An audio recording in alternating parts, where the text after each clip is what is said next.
Gordon, good to see you. It seems like China's foreign minister is coming out with good news for the wine sector. Do we see the likely dropping of tariffs on Australian wine as further proof tensions are easing?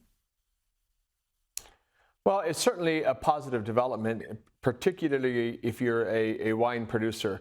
What it does represent is the gradual removal of Chinese coercive economic measures against us.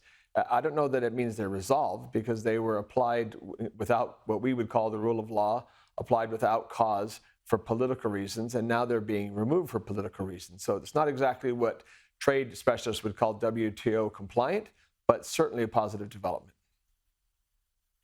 And the Ockman talks with the UK's defence and foreign ministers is also happening next week, a busy week for the Foreign Minister Penny Wong. No doubt AUKUS will feature heavily in those discussions. This week we learned about a pretty disappointing US timeline when it comes to producing new submarines. Does it already look like the AUKUS sub-agreement's facing delays? No, I wouldn't be overly concerned about that yet.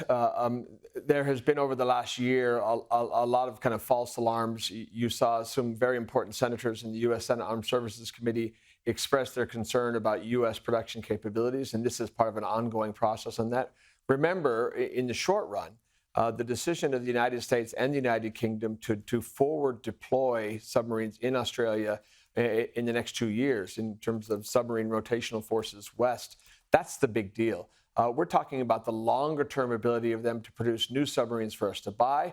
Obviously, the U.S. has to get its production house in order, and that's something that Australia is invested in. But I wouldn't take today's announcement as suggesting that the whole thing's falling off or the wheels are falling off the deal. This is part of a domestic process in the United States about their own industrial capability.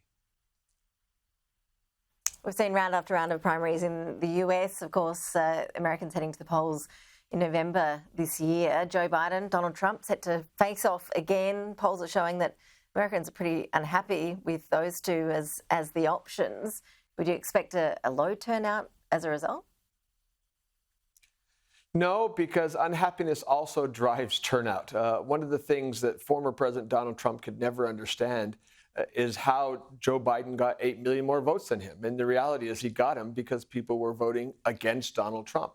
And so, unfortunately, this may be a question of who you hate less or who do you hate more, depending on how the voters are motivated to come out.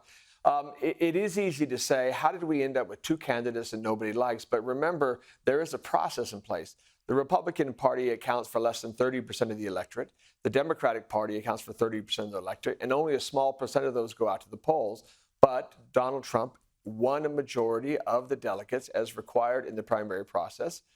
President Biden has won a majority of the delegates as required in the primary process. But it's not a surprise, and it shouldn't be a surprise, that when you add the entirety of the other party and then the larger percentage of 40% of independents, they're unsatisfied. So both candidates are going to be unsatisfactory to the broad majority of the Americans, but satisfactory to a majority of their voters. One way or the other, though, elections are about choices. And by the time we get to November of 2024, there will be a choice. And that choice is going to be not necessarily who inspires you more, but who frightens you more. Gordon, Flake, always appreciate your analysis. Thank you. My pleasure. Thank you.